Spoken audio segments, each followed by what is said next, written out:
মোশাররফ করিম মানেই ভিন্ন মাত্রার কিছু। বহু আগেই নানান চরিত্রে কাজ করে দর্শকের মনে জায়গা করে নিয়েছেন তিনি।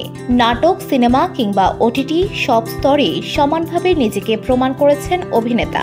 একের পর এক থ্রিলার কন্টেন্টে জনপ্রিয়তা কুড়িয়েছেন তিনি। এদিকে ঈদে মুক্তির অপেক্ষায় মোশাররফ করিমের ছবি চক্কর 302। শাকিব, নিশুদের সঙ্গে এবার ঈদের প্রতিযোগিতা করবে ছবিটি। ইতোমধ্যে ট্রেলারে বেশ সাড়াও ফেলেছে এটি। শনিবার 29 মার্চ অনুষ্ঠিত হয় সিনেমার প্রিমিয়ার শো, আর সেখানে হুইল চেয়ারে হাজির হলেন মোশাররফ করিম, যা বেশ চমকে দেয় সবাইকে।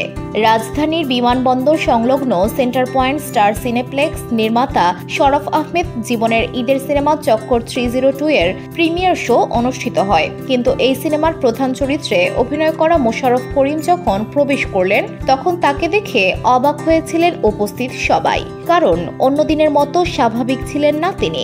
পায়ে ব্যান্ডেজ নিয়ে হুইল চেয়ারে করে অনুষ্ঠানে প্রবেশ করেন এই অভিনেতা।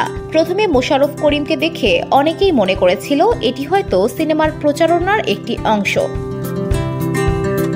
মোশাররফ করিম ও নির্মাতা শরফ আহমেদ জীবন জানালেন, এটি সিনেমার প্রচারণার কোনো অংশ না। বাস্তবে তার পায়ে ফোড়াজনিত কারণে অস্ত্রোপচার হয়েছে।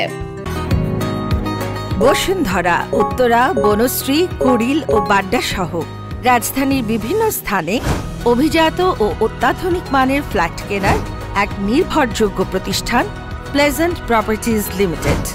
তাই আপনার স্বপ্নের আবাসনের জন্য আজই যোগাযোগ করুন। Pleasant properties limited, where destiny matches eventually. Mosharraf Karim বলেন, এখানে উপস্থিত হয়ে আজ সিনেমাটি যারা দেখলেন তারাই বলতে পারবেন এটি কেমন আছে। তবে আমি এটুকু বলতে পারি, সবাই দারুণ অভিনয় করেছেন, কারণ জীবন সবার থেকে অভিনয়টা আদায় করে নিয়েছেন। এছাড়া এখানে নতুন কয়েকজন শিল্পী কাজ করেছেন, তারা কিন্তু কোনো অংশেই কম করেনি। ওদের নিয়ে আমি খুব আশাবাদী। আশা করি সিনেমাটি সবার ভালো লাগবে। VOD Bangla news desk.